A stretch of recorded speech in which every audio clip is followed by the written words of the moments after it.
Allahu la ilaha illa huwal hayyul qayyum la ta'khudhuhu sinatun wa la nawm.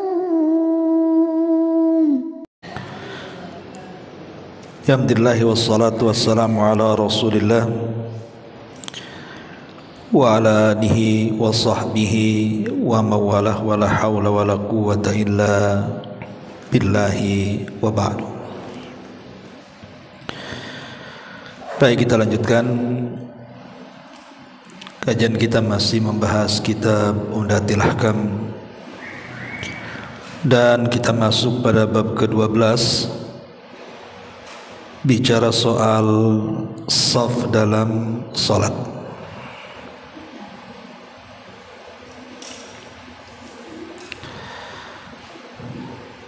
Baik, kita akan baca beberapa hadis dalam bab ini. Hadis pertama, An Anas bin Malik radhiyallahu anhu qala qala Rasulullah sallallahu alaihi wasallam sawwu sufufakum fa inna taswiyatas sufufi min tamamis salati.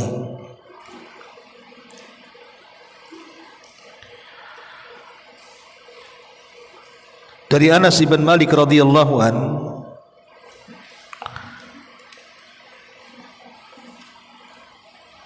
beliau menuturkan bahwa Nabi sallallahu alaihi wasallam bersabda, luruskanlah saf-saf kalian, karena kelurusan saf itu termasuk kesempurnaan salat.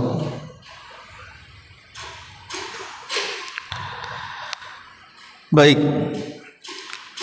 bicara tentang saf dalam salat, maka banyak pembahasan yang dijelaskan oleh para ulama.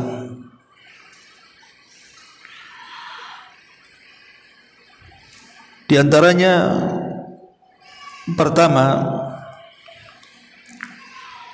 bagaimana seseorang itu mentertibkan shaf dalam salat.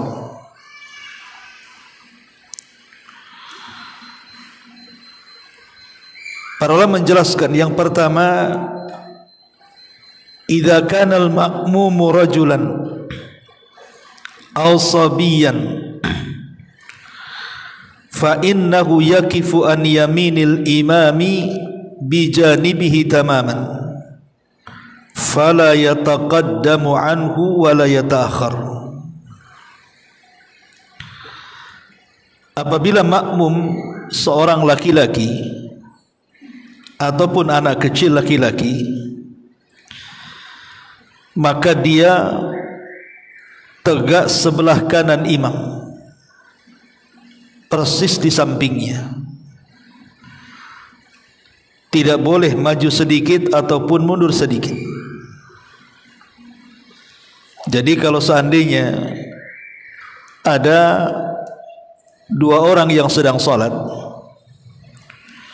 yang satu imam dan yang satu makmum, kalau seandainya yang makmumnya itu laki-laki dewasa atau anak kecil laki-laki, maka letak shaf berada di sebelah kanan, persis di sebelah kanan, tidak boleh maju, tidak boleh mundur.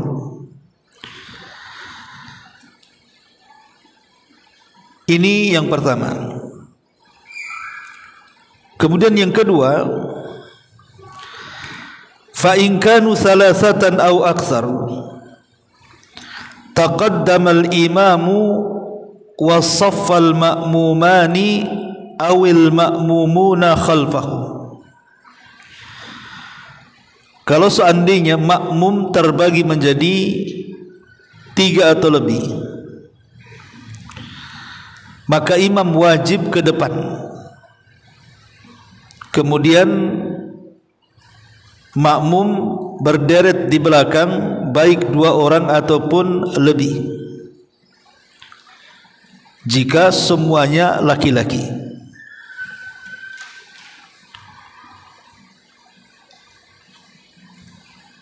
Kemudian kalau seandainya semua jamaahnya perempuan, jadi yang sholat itu 3 atau 4 orang tapi semua perempuan, maka disebutkan di sini idza ammatil mar'atul mar'ata waqafa bi janibiha fa in kunna niswah waqafat wasatahunna yakni la yataqaddam anhum bal yuhadihim. Kalau seandainya ada 2 orang yang sholat, 1 imam 1 makmum dan dua-duanya perempuan, maka imam dan makmum sejajar. Imam dan makmum sejajar.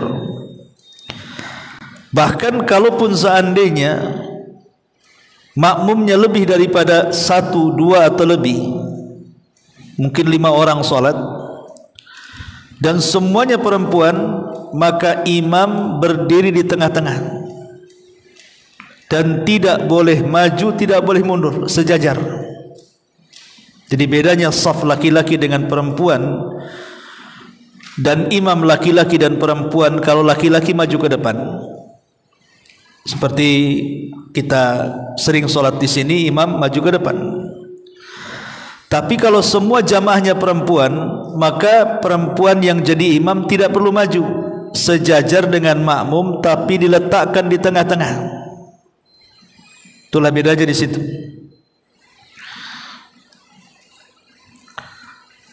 Kemudian yang berikutnya, idza kana ma'al imam rajulun wa imra'atun fa innar rajula yaqifu bihidha'il imami wa taqiful mar'atu khalfahuma. Kalau seandainya makmumnya ada 2, 1 laki-laki dan 1 perempuan, maka si laki-laki sejajar dengan imam sebelah kanan, kemudian perempuan berada di belakang. Jadi kalau seandainya makmumnya laki-laki dan perempuan, yang laki-laki sejajar dengan imam, yang perempuan di belakang.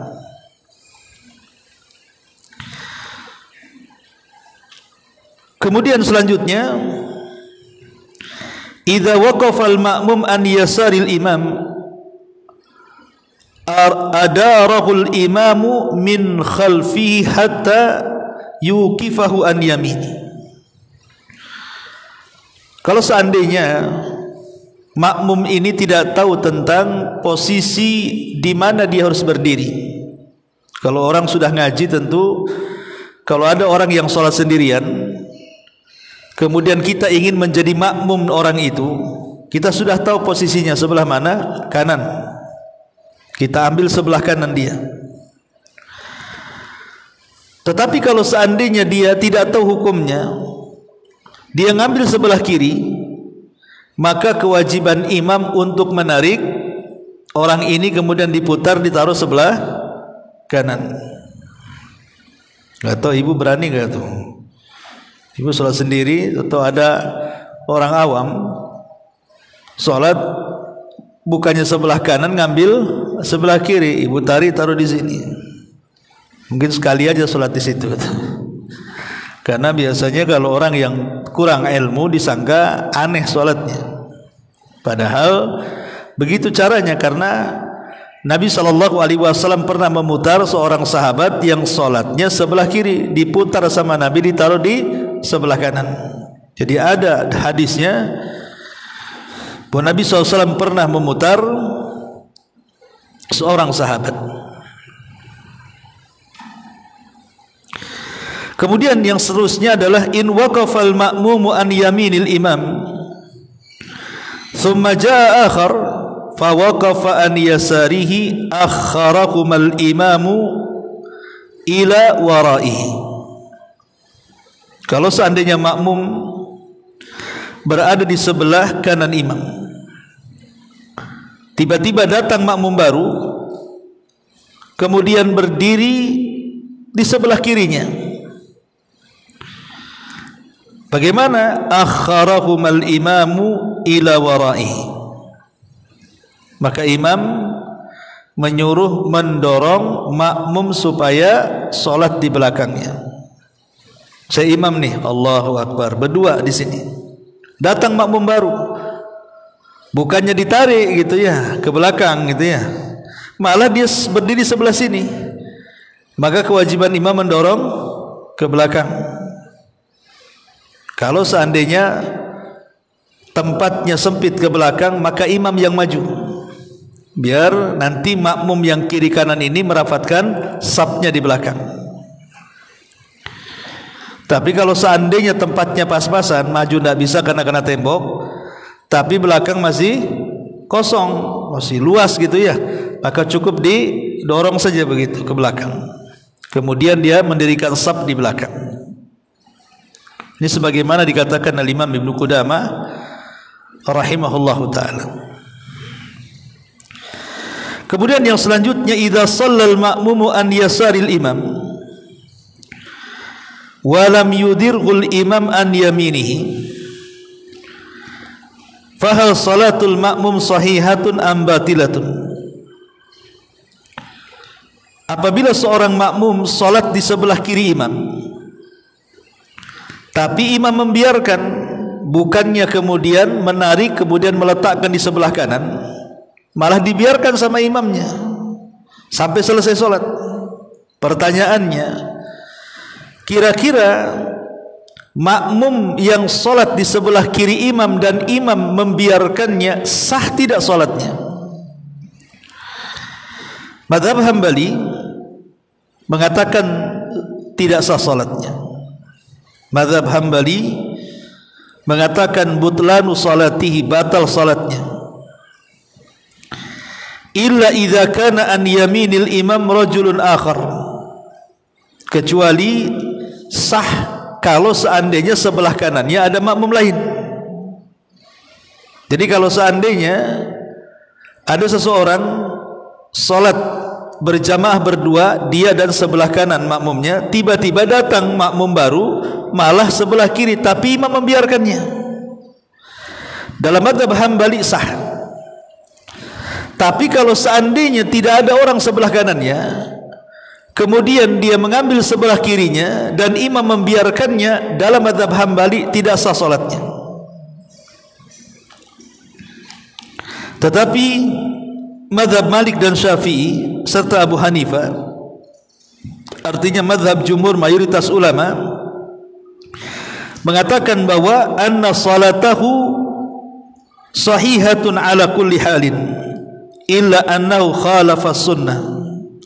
Tapi mayoritas para ulama mengatakan tetap sah salatnya, tetapi dia tidak mengamalkan sunnah Nabi sallallahu alaihi wasallam, dan ini pendapat yang kuat, tetap sah salatnya, tapi dia menyelisihi sunnah.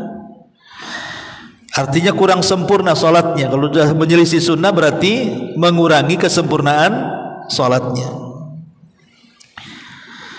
Kemudian berikutnya,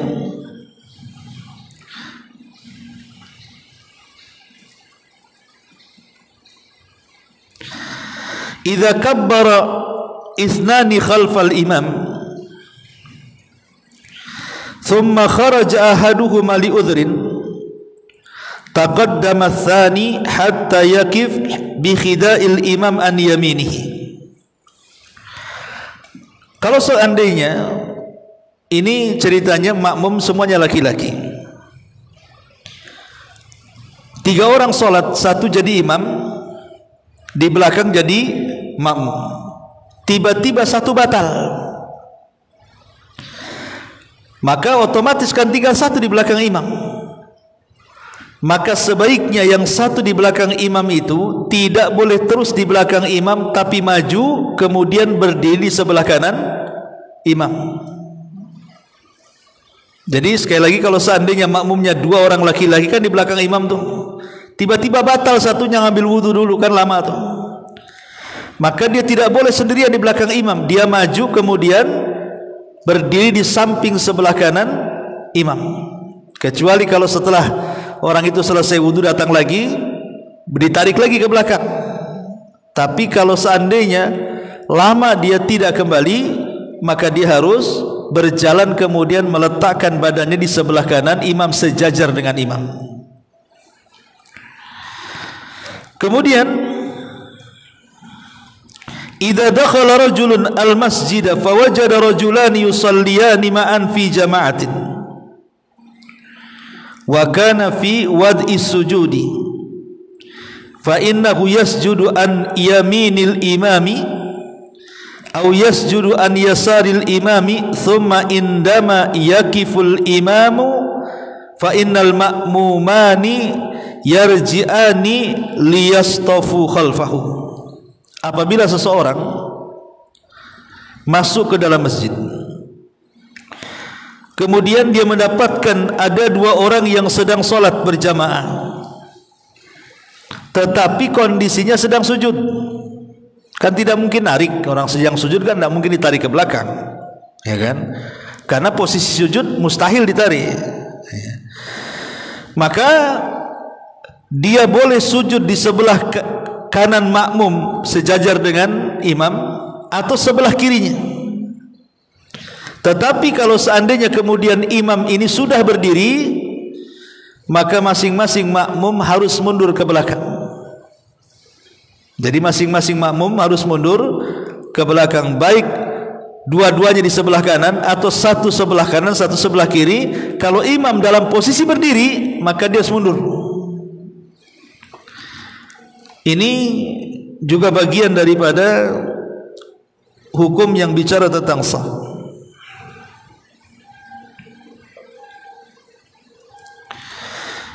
Kemudian selanjutnya, allamana anna sunnata anna al-mar'ata taqifu khalfa ar-rijal wa kadzalika sufufun nisa khalfa sufufir rijal. Famal hukmu law khalafat, yani salat bi khida'ir rijal au amamihim. Kita tahu bahwa sunnahnya semua wanita yang salat bersama laki-laki kan posisinya harus di belakang. Kayak kita di sinilah, laki-laki di depan kan ibu di belakang tuh. Tapi kan kita mendapati Bu, di sebagian masjid atau di musola itu justru tabirnya bukan seperti ini, tapi tabirnya ke sini. Kan ada yang tabirnya ke sini Bu. Sehingga yang perempuan di sini, yang laki-laki di sini, akhirnya sejajar. Ibu pernah melihat musola kayak gitu kan? Nah, harusnya yang sunnah itu kan seperti ini, perempuan harus di belakang. Tapi ada sebagian masjid atau musola justru tabirnya malah memanjang ke sini, sehingga akhirnya sholatnya perempuan di sini, laki-laki di sini. Ketika diperhatikan rupanya laki-laki dan perempuan itu sejajar. Pertanyaannya di sini, apakah sholat yang menggunakan saf seperti itu sah dan ataukah tidak? Maka Al-Hafidz Ibnu Hajar rahimahullahu taala menjawab persoalan ini. Kata beliau, lau khalafat ajza'at salatuha indal jumhur. Menurut mayoritas para ulama, sekalipun menyelisih sunnah yang harusnya perempuan di belakang, tetapi malah kemudian sejajar dengan laki-laki, dianggap sah salatnya, tapi menyelisih sunnah. Artinya mengurangi kesempurnaan salat. Tetapi menurut mazhab Hanafi, bahwa tufsidu salatul rajuli dunal mar'ati. Kalau mazhab Hanafiyah, dia mengatakan yang perempuan sah salatnya, tapi yang laki-laki tidak sah. Jadi kalau seandainya dibuat sejajar, yang perempuan sah salatnya, tapi yang laki-laki tidak sah, kata mazhab Hanafi. Tetapi pendapat yang kuat wallahu alam adalah pendapat mayoritas para ulama yang mengatakan sah salatnya, akan tetapi mengurangi kesempurnaan salat karena dia menyelisih sunnah Nabi sallallahu alaihi wasallam. Ini beberapa gambaran bicara soal saf yang terjadi di masyarakat. Kemudian pembahasan yang kedua, sebagaimana hadis yang kita baca di sini, sawu sufufakum fa inna taswiyatas sufufi min tamamis salati. Luruskanlah saf-saf kalian, karena kelurusan saf itu termasuk kesempurnaan salat. Kemudian hadis yang sama An-Nu'man ibn Bashir radhiyallahu anhuma, qala Rasulullah sallallahu alaihi wasallam yaqul la tasawwuna sufufakum aw la yukhallifanna Allahu baina wujuhikum. Wa li Muslimin kana Rasulullah sallallahu alaihi wasallam yusawwi sufufana hatta ka'annama yusawwi bihal kidah hatta ra'a an qad aqalna anhu thumma kharaja yawman faqama hatta kada an yukabbir fara'a rajulan badiyan sadruhu faqala ibadallah la tasawwunna sufufakum aw la yukhallifanna Allahu baina wujuhikum. Dari Nu'man ibn Bashir radhiyallahu an, beliau berkata bahwa dirinya mendengar Nabi SAW bersabda, hendaklah kalian meluruskan saf-saf kalian atau Allah akan menimbulkan perselisihan di antara kalian. Dalam riwayat Muslim dikatakan bahwa Nabi SAW meluruskan saf para sahabat seolah-olah beliau meluruskan anak-anak panah yang sangat rapi, hingga beliau yakin bahwa kami telah memahami perintahnya. Pada satu hari Nabi keluar dan berdiri hampir bertakbir dalam salat. Namun beliau melihat seseorang yang menonjolkan dadanya ke depan, seolah-olah tidak lurus. Maka Rasul mengatakan, wahai hamba Allah, hendaklah kalian meluruskan saf-saf kalian atau Allah akan menimbulkan perselisihan di antara kalian. Baik, pembahasan kedua bicara tentang hukum dari saf itu sendiri, mengambil saf itu. Pendapat yang kuat wallahu alam berdasarkan hadis Nu'man ibn Bashir yang kita baca, Nabi SAW memerintahkan luruskan saf-saf kalian. Rasul menggunakan bahasa dalam bentuk amar perintah, luruskan. Dan dalam kaidah usul fikih bahwa asal perintah itu dibawa kepada hukum wajib. Berarti meluruskan saf itu hukumnya wajib. Kalau tidak berdosa, walaupun sah solatnya. Makanya ibu hati-hati. Kalau ibu di barisan pertama khususnya di depan, kemudian nanti ada yang mengikuti jemaah di belakangnya, maka yang menentukan lurusnya saf kedua, ketiga, keempat itu ditentukan dari saf pertama. Karena saf kedua ngikutin saja, ngikutin saf depannya kan, nanti saf ketiga ngikutin saf kedua, dan begitu seterusnya. Maka saya nasihatkan ibu-ibu yang sholat paling depan, pemain ini di belakang tabir ini paling depan, maka perhatikan kelurusan saf.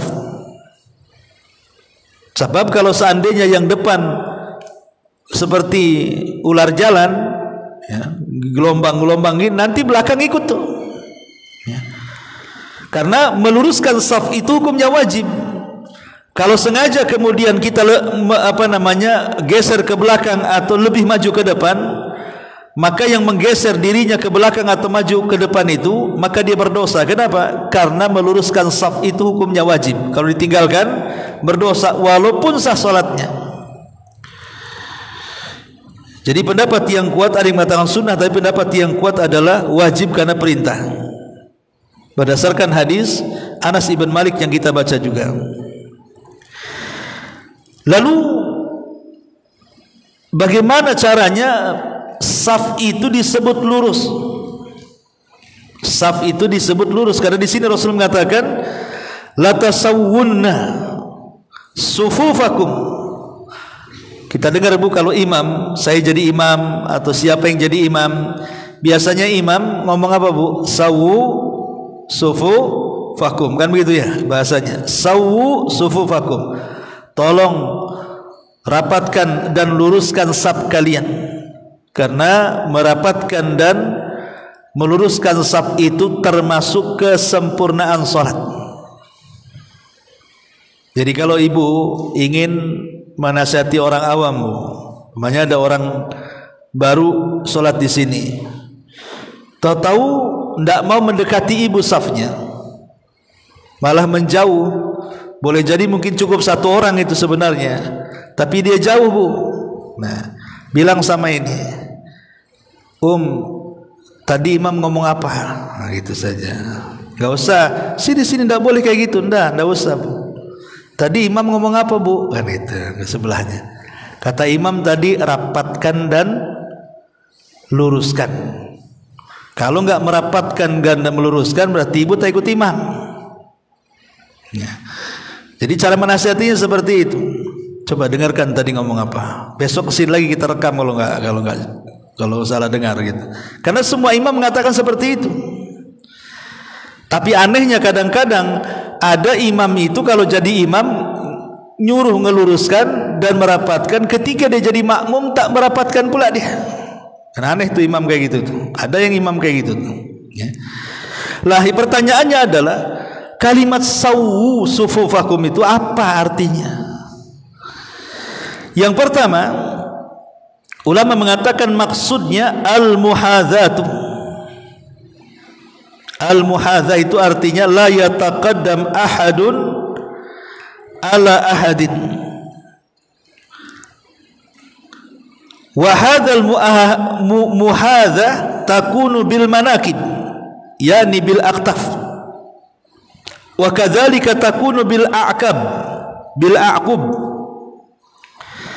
Wa amma al muhadzatu bi atrafi asabi'i arjul fa hadza khata'un lianna aqdam an-nas takhtalifu tulan wa qisaran. Pertama, bahwa makna sawu sufufakum, luruskan itu maksudnya pertama adalah al-muhadza. Muhadza itu artinya ketika meluruskan shaf, seseorang tidak boleh maju ke depan atau mundur sedikit, tidak boleh maju sedikit atau mundur sedikit, tapi harus lurus. Dan kelurusan shaf itu dengan dua cara. Pertama dengan menyentuhkan bahu sebelah kanan dan kiri. Jadi ini bahu saya, kemudian di sini ada makmum, sentuhkan bahu dengan bahu, pasti lurus.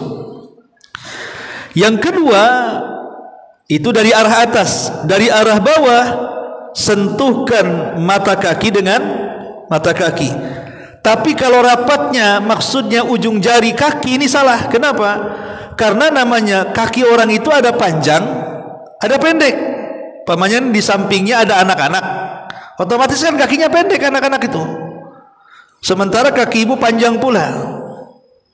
Lah nanti kalau umpamanya ngambil ujung jarinya, otomatis anak-anak dia akan maju ke depan jarinya sedikit kan, ibu mundur, karena bagaimanapun tidak akan lurus kalau patokannya ujung kaki. Tapi kalau ingin lurus patokannya mata kaki.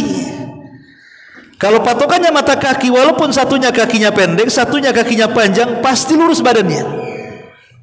Bisa dipahami ya? Maksudnya meluruskan shaf itu dengan menembakkan bahu. Jadi kalau kita ingin lurus, lihat bahu orang, arahkan bahu kita dengan bahu dia, itu dari arah atas, dari arah bawah arahkan mata kaki dia dengan mata kaki yang lainnya, baru itu akan lurus itu.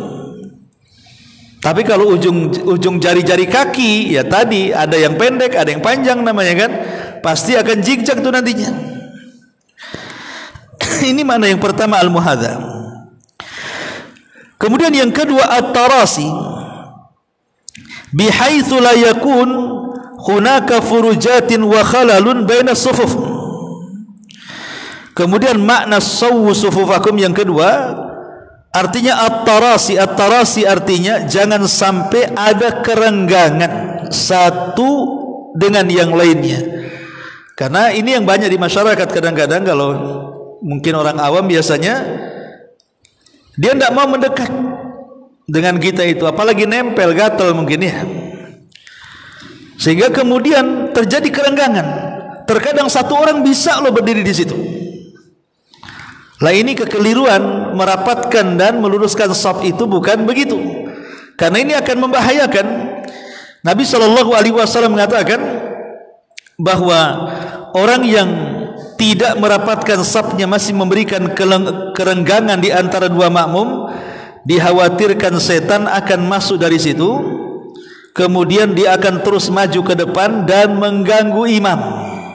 Sementara baiknya solat makmum itu ditentukan baiknya solatnya imam. Kalau semua kemudian beberapa saf ke belakang renggang, itu setan akan masuk di celah-celah saf itu dan dia akan mengganggu imam. Dibuatnya imam lupa satu rakaat, dibuatnya imam lupa bacaan Qur'annya, jadi menjadikan imam makmum tidak khusyuk tuh kebawaan. Jadi digodanya suruh cepat, suruh ngebut dan begitu seterusnya. Jadi setan akan berusaha mengganggu kekhusyuan imam untuk mengganggu kekhusyuan seluruh makmum. Ini yang kedua. Yang ketiga, makna sawu sufufakum adalah taqarub as-sufufi. Taqarub as-sufufi, saling mendekati saf satu dengan saf yang lainnya. Kemudian yang keempat, itmamus sufuf, menyempurnakan saf-saf, bihaitsu la yabda ahadun fi saffi hatta yatimma alladhi qablahu, di mana sempurnakan saf pertama dulu, jangan membuat saf kembali di belakang kalau saf pertama belum penuh. Pemainnya di ibu-ibu di belakang nih, kalau sudah full sampai mana nih? Sampai tembok situ dengan tabir banyak di situ. Kalau masih ada ruang, jangan membuat saf baru di belakang. Penuhkan dulu saf depan itu. Kalau sudah tidak ada ruang lagi di saf depan, baru mengambil saf kedua. Itu makna perintah imam, sawu sufufakum. Berarti di sini maksudnya adalah jangan sampai saf pertama belum sempurna menjadikan saf kedua sudah dibariskan. Ini makna sawu sufufakum. Kemudian makna yang kelima, an tuqaddim sufufar rijal wa tuakhir sufufan nisa. Dan makna sawu sufufakum juga artinya agar saf laki-laki di depan dan saf perempuan di belakang. Saf laki-laki di depan dan saf perempuan di belakang. Kalau kita ringkas semuanya, jadi kalau imam ini memerintahkan sawu sufufakum fa inna taswiyatas sufuf min tamamis shalah, yang kita pahami dari perintah imam, satu, luruskan bahu dengan bahu, mata kaki dengan mata kaki supaya badan kita lurus. Kemudian pemahaman yang kedua dari perintah imam adalah tidak boleh ada ruang sedikit pun antara celah-celah kaki makmum satu dengan makmum yang lain. Maknanya dirapatkan, jangan ada celah. Kemudian yang ketiga, harus saling mendekat saf satu dengan saf yang lainnya, jangan saling menjauh. Inilah kadang-kadang madaratnya orang bawa sajadah sendiri-sendiri itu. Akhirnya apa? Dibuatnya kapling, nggak boleh kaki orang injak sajadah dia. Ini kapling saya. Jadi kalau kaki orang nginjak sajadah kita, ngambek dia. Itulah padahal nggak boleh, karena berdiri dalam solat itu bukan sajadah ketentuannya, tapi mata kaki orang yang solat itulah ketentuannya, bukan sajadah dengan sajadah yang nempel. Kalau itu perintahnya nggak begitu ya. Kalau itu perintahnya ya rapatkan sajadah kalian kan gitu. Tapi kan nggak begitu bahasanya. Kemudian juga yang kita pahami dari perintah imam, jangan membuat saf kedua kalau saf pertama belum sempurna lurus habis. Dan yang kita pahami bahwa kalau dia seorang perempuan, jangan sejajar atau di depan, dia harus ke belakang. Dan kalau dia laki-laki, makin depan makin baik. Itulah yang kita pahami dari perkataan imam, sawu sufufakum fa inna taswiyatas sufuf min tamamis shalah. Ma'asyiral muslimat yang dimuliakan Allah Subhanahu wa taala.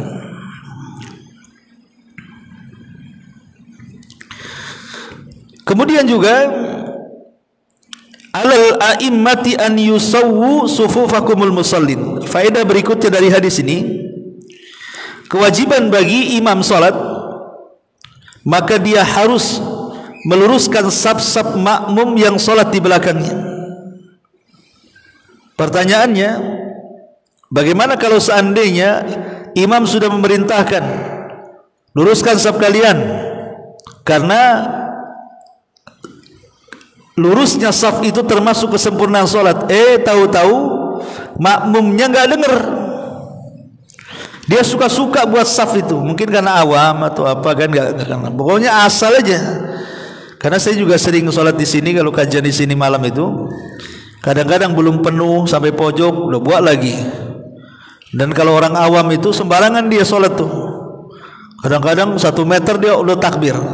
Kadang-kadang agak mundur ke belakang, yang satu maju ke depan.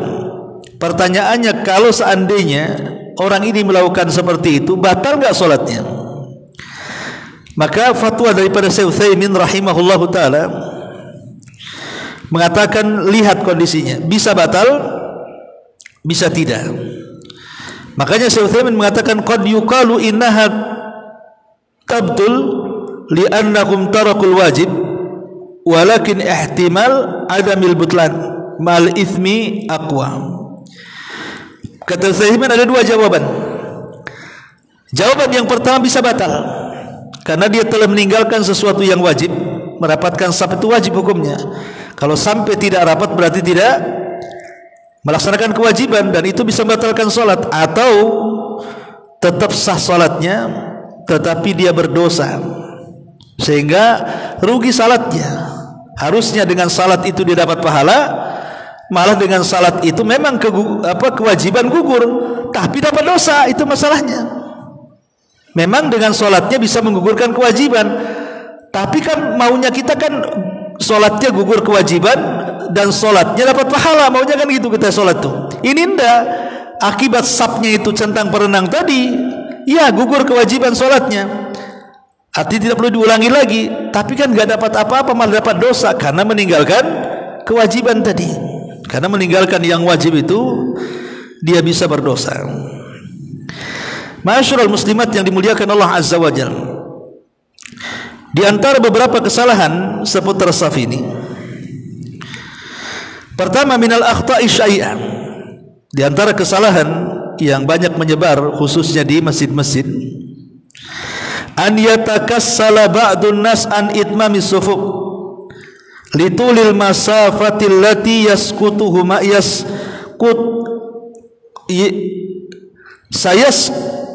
sayaqta'uha ila safi fatarahu yunsi'u saffan jadidan khalfa hadha saf alladhi la yaqtamil ba'd wa hadha mukhalifun li hadi Nabi sallallahu alaihi wasallam. Kesalahan yang pertama adalah, dan umum di masjid-masjid, banyak orang itu malas memperhatikan kesempurnaan saf.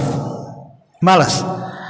Padahal kesempurnaan saf itu juga menjadikan kesempurnaan salat.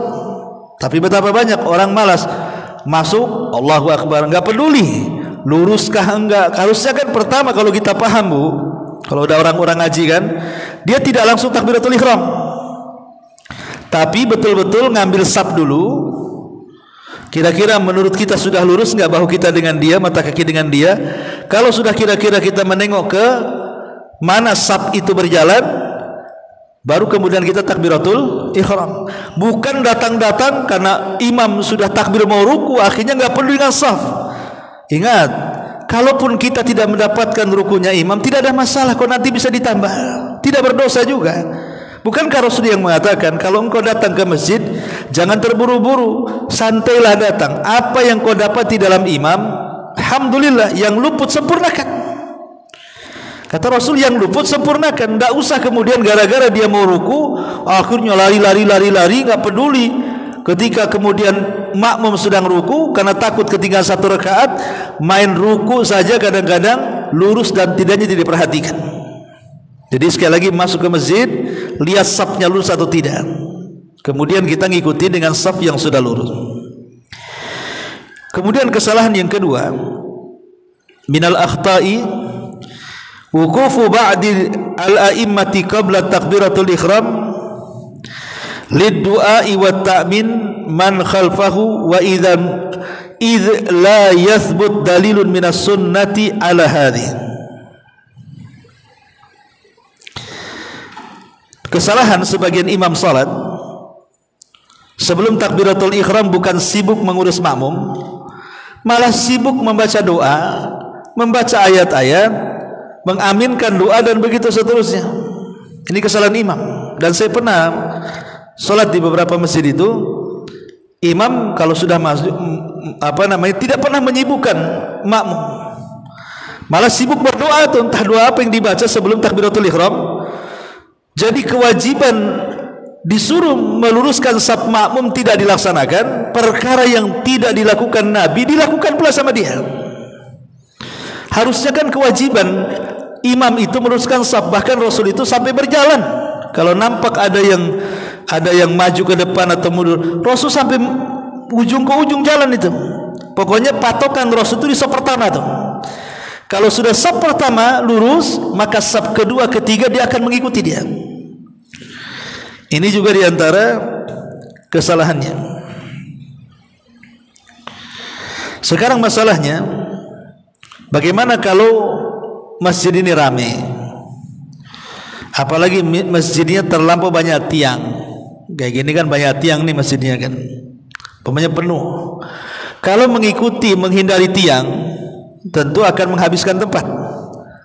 Pokoknya ini dapat satu saf. Harusnya kalau kita mau sejajar dengan tiang ini kan dapat 2 saf ke sini nih. Tapi karena takut tiang, akhirnya ngambil saf di situ, loncat ke sana lagi. Akhirnya yang harusnya orang banyak bisa masuk, jadi sedikit yang masuk ke masjid. Karena apa? Berusaha dari tiang kan. Ya. Bagaimana caranya kalau seandainya seseorang itu saf, tiba-tiba kemudian antara saf itu terhalang tiang kayak begini nih. Buat saf atau tiang, saf lagi ke situ.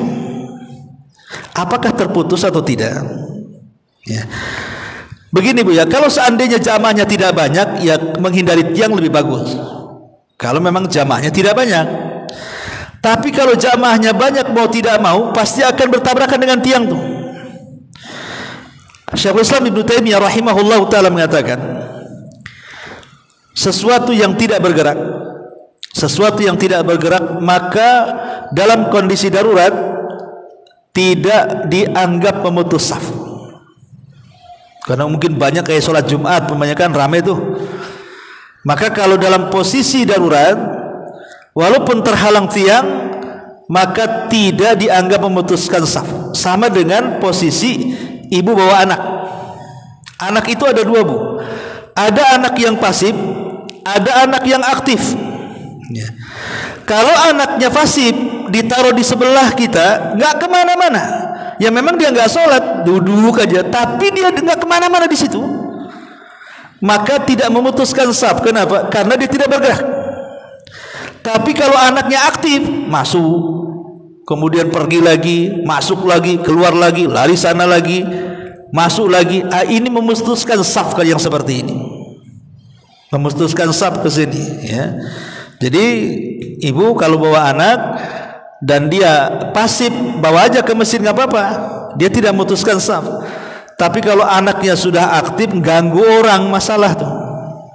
Saya itu pernah lagi ruku Bu, anak sebelah ini iseng Bu, mainin kuku saya itu. Gimana mau ketawa gimana gitu kan? Allah, aku lagi ruku sebelah anak kecil, kuku saya dimainin dia malah. itu udah aktif itu kan.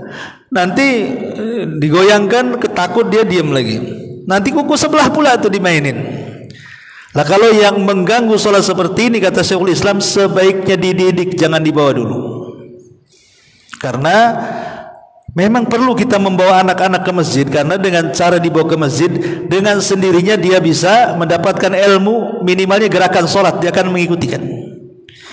Tapi kalau memadaratkan yang lainnya, sebaiknya kata Ibnu Taimiyah dididik di rumah dulu, diberitahu dulu, kalau sudah sadar baru boleh. Tapi kalau anaknya nurut, bawa saja. Apalagi anaknya pasif, dah ganggu orang, duduk saja, maka itu bagus tuh pendidikan. anak-anak. Kemudian juga di antara kesalahannya dalam saf ini,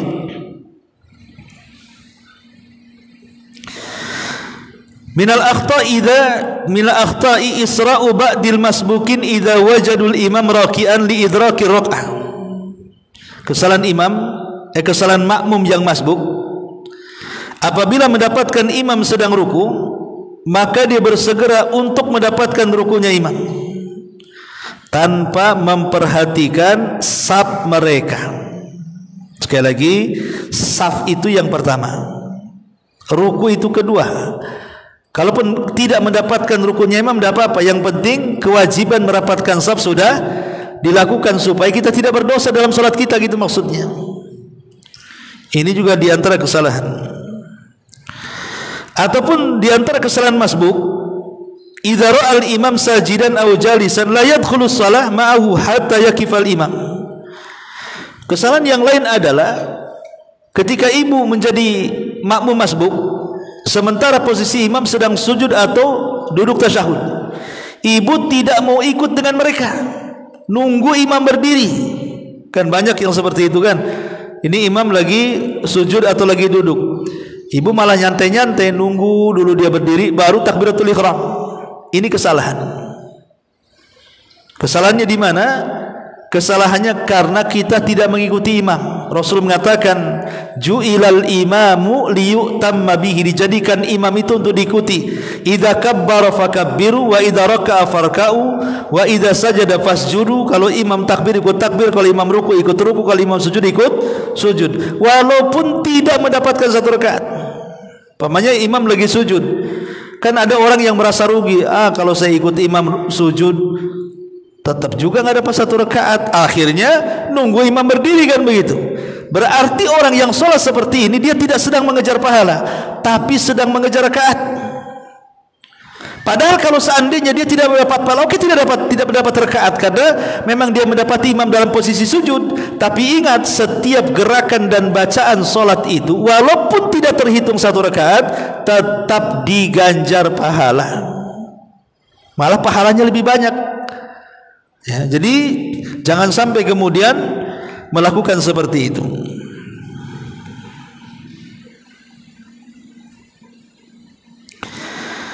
Masyaallah muslimat yang dimuliakan Allah Azza wa Jalla. Kemudian di antara pembahasan ketiga, lafaz-lafaz yang Nabi SAW serukan kepada makmum, di antaranya sawu sufufakum fa inna taswiyatas sufuf min iqamatis shalah.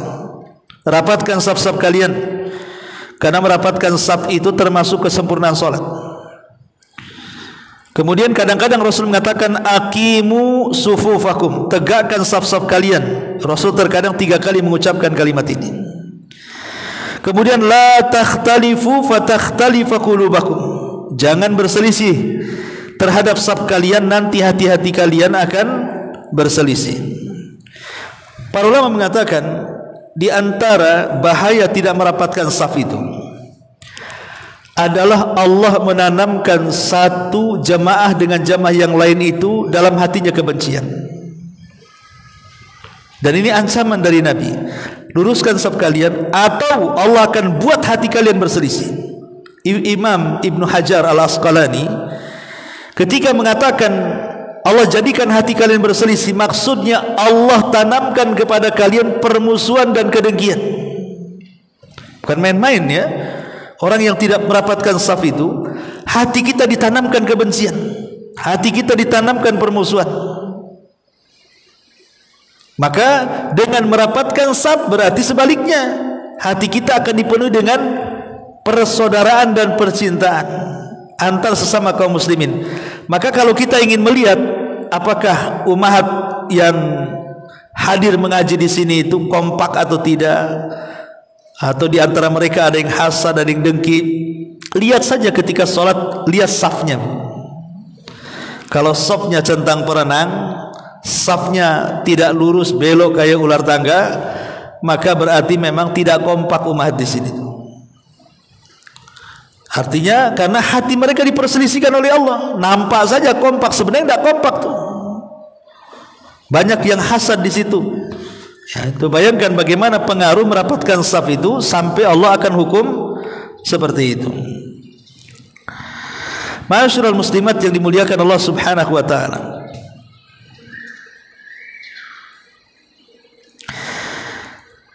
Kemudian la tasihu salatul ma'mum amam al-imam illa idza kanat darurah ka'an yamtali al-masjid wa lam yakun hunaka makan illa kharij al-masjid amam al-imam. Tidak dianggap sah salat makmum ketika seseorang makmum salat di teras sementara di dalam masih kurang. Ini masih banyak yang kosong di dalam, dia salat di teras pula. Ya. Kecuali darurat, memang sama sekali masjidnya sudah penuh, nggak ada tempat lagi, ya sudah teras sebagai gantinya. Kayak di Masjidil Haram kan gitu ya. Kalau yang umrah penuh di dalam atau Masjid Nabawi, ya sudah ke teras. Tapi kalau di dalam masih banyak tempat, kok kita milih di luar? Ya. Maka kata para ulama tidak sah salatnya dan tidak sah salat makmum seperti ini, sebagaimana dikuatkan oleh Syekhul Islam Ibnu Taimiyah rahimahullahu taala. Kemudian juga di antara kesalahan saf yang umum adalah wukufu ba'dil awamin nas au wukufi as-sibyan khalfal imam mubasharatan wa ibtiad ulil ahlami wan nuha an hadzal mautin. Kesalahan imam, kesalahan jamaah dalam salat itu terkadang ada sebagian masjid supaya anak-anak tidak ramai. Sengaja anak-anak itu dijadikan satu saf, tapi diletakkan di saf yang paling depan, supaya anak-anak takut karena diperhatikan di belakang sama orang-orang tuanya kan. Maka ini kesalahan, karena bagaimanapun menjauhkan orang-orang dewasa di saf pertama. Kalau suatu ketika imam ini lupa atau batal, cemana siapa yang gantikan? Masa anak-anak yang maju di situ? Ya. Maka sekali lagi, anak-anak itu layaknya jemaah yang lain yang datang, ya sebisa mungkin kalau dia sama orang tuanya, berdirikanlah di samping orang tuanya, dan sebelum sholat kasih tahu kalau nakal akan diberikan iqab dan begitu seterusnya. Ma'asyiral muslimat yang dimuliakan Allah Subhanahu wa taala. Kemudian bagaimana hukumnya kalau ibu-ibu ini ketika sholat ada dua saf umpamanya sudah full, dua saf itu sudah full,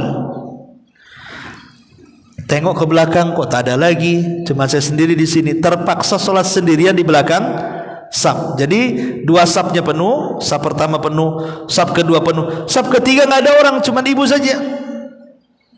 Boleh nggak seseorang itu berdiri sendiri tanpa ada kawan di belakang?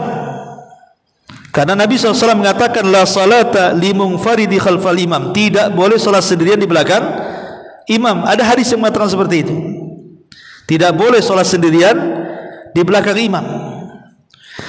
Maka para ulama mengatakan la yajuzu lil ma'mumin an yusalliya khalfas saffi munfaridan, tidak boleh bagi makmum sholat di belakang imam itu sendirian. Dan ini berdasarkan hadis yang tadi dibaca, la salata li munfaridin khalfa imam. Dan Nabi SAW pernah melihat seseorang laki-laki, dia sholat di belakang saf sendirian, maka Nabi SAW memerintahkan dia untuk mengulang sholatnya. Jadi Nabi SAW melihat seseorang, dia tidak mengikuti saf, tapi dia malah sholat sendirian di belakang saf. Selesai sholat kata Rasul, irji fasalli, balik sholat lagi kata Nabi. Bagaimana dengan dua riwayat ini? Masalahnya kan kita repot bu, kita sholat sendirian kan ada larangannya, berarti minimalnya dua orang. Kalau dua orang berarti harus narik di saf kedua, satu orang ditarik ke belakang kan, baru kemudian berdiri. Pertanyaannya, mau nggak orang yang di saf kedua itu mau beralih ke saf ketiga? Karena bagaimanapun kan masing-masing saf makin depan itu kan pahalanya makin baik kan gitu ya. Tiba-tiba ditarik ke belakang, ya. Mau nggak? Kalau nggak mau kan akhirnya tarik-tarikan jadinya kan. Maka dalam hal ini para ulama berselisih pendapat tentang sah solatnya seorang yang sendirian di belakang saf.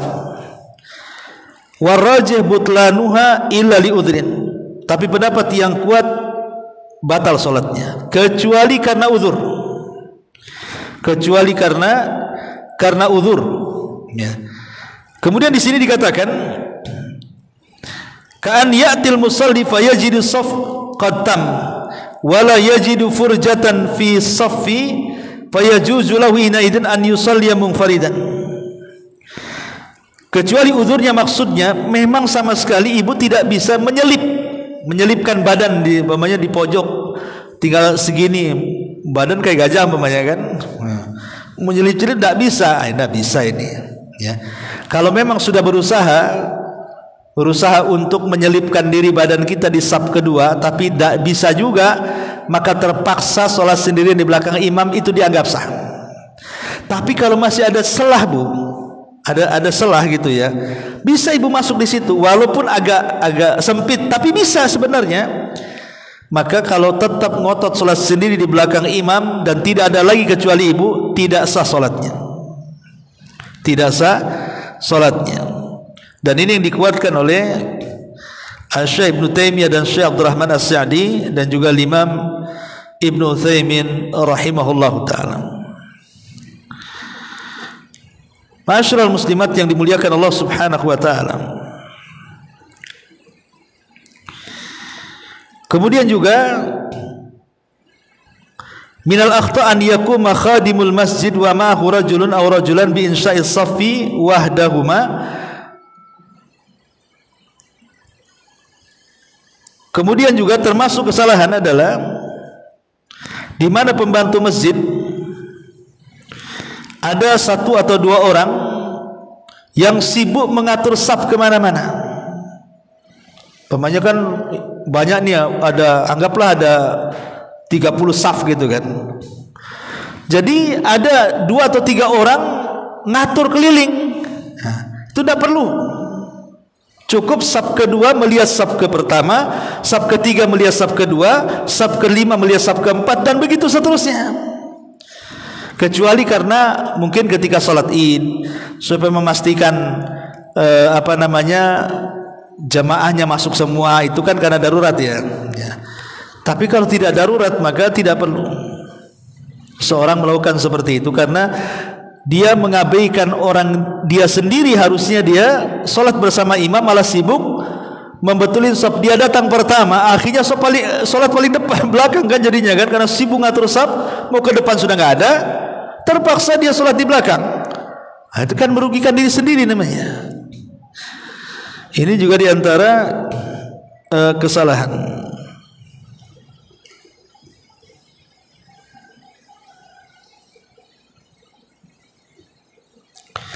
Kemudian qad nara fi ba'dil masajid wad aqrasi fi akhiril masjid yusalli 'alaiha al-marda wa hadha fiha mukhalifan minha hirmanihim min thawabis sufufil muqaddamah wa minha adamu waslihim lis-sufuf wa minha bu'dihim anil imam.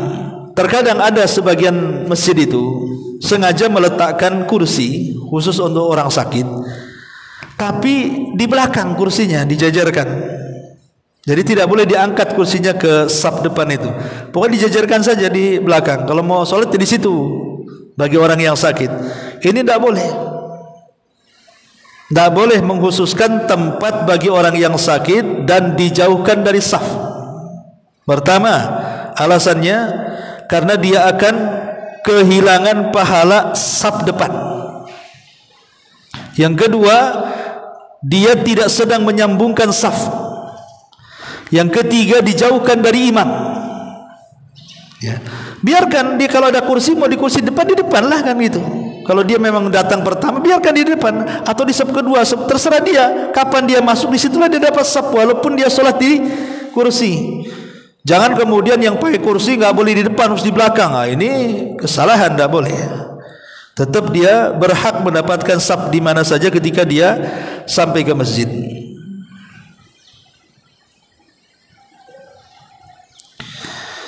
Ma'asyiral muslimat yang dimuliakan Allah Subhanahu wa taala, inilah di antara faedah 2 hadis dari masalah saf ya. Baik, sampai di sini. Silakan kalau ada yang bertanya seputar saf ini.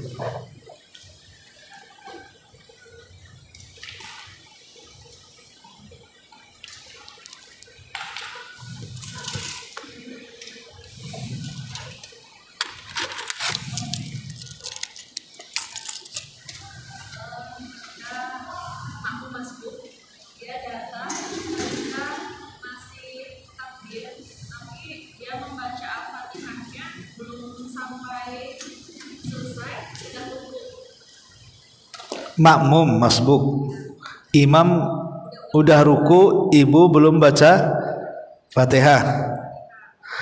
Fatihahnya baru sampai 3 ayat pertama.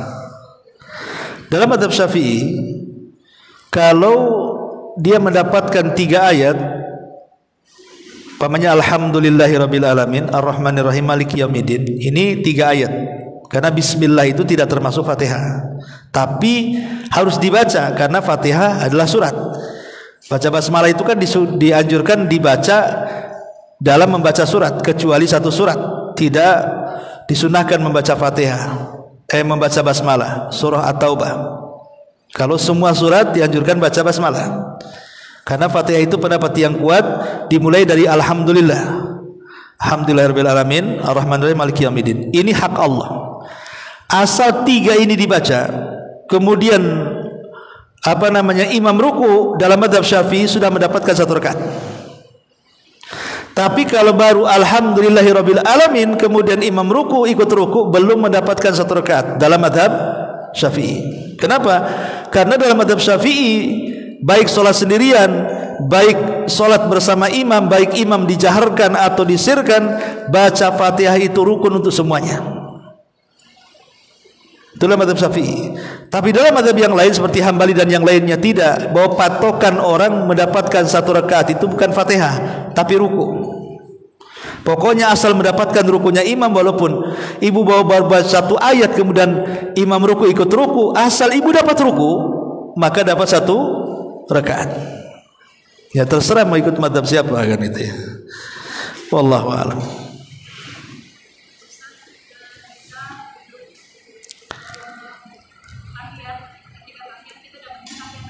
Kita baru dapat 2 rakaat, orang itu udah dapat 4 rakaat. Kita ikut bacanya di 3 doa tahiyat sampai syahadat. Iya.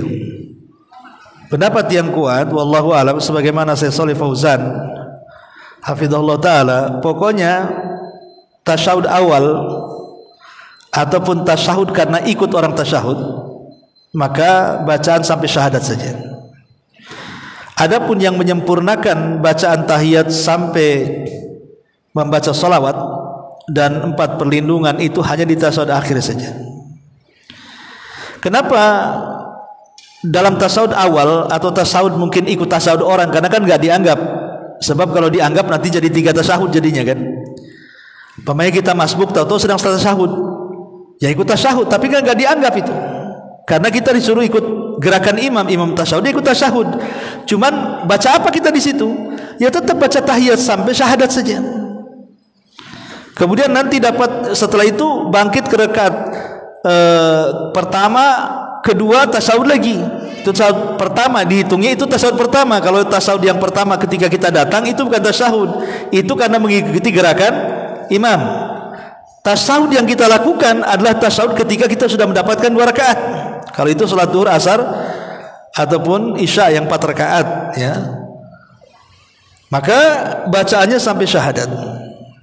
Kemudian baru tasyahud akhir baca salawat. Kenapa? Karena di tasyahud awal itu tidak ada doa. Tidak ada doa. Karena tidak ada doa tidak perlu bersalawat. Sementara dalam tasyahud akhir itu ada doa. Doa meminta 4 perlindungan. Allahumma inni a'udzubika min adzabi jahannam wa min adzabil qabri wa min fitnatil mahya wal mamat wa min fitnatis syarri masihi dajjal. Karena ada doa meminta 4 perlindungan, kemudian doa yang dianjurkan Rasulullah dibaca sebelum salam seperti Allahumma inni a'udzubika minal ma'tham wal maghram, atau Rasul biasa membaca Allahumma inni ya muqallibal qulub tsabbit qalbi ala dinik, atau terkadang membaca Rabbana atina fid dunya hasanah seperti yang dilakukan Abdullah bin Mas'ud. Karena di tasyahud akhir itu banyak doa, makanya ditambah dengan salawat. Karena di antara adab doa itu adalah membaca salawat, makanya di situ diselipkan salawat Ibrahimiyah. Tapi dalam tasyahud pertama itu nggak ada doa. Yang ada doa itu di tasyahud terakhir. Makanya di tasyahud pertama itu cukup sampai syahadat saja. Kemudian masuk ke rakaat ketiga. Wallahu a'lam. Ya.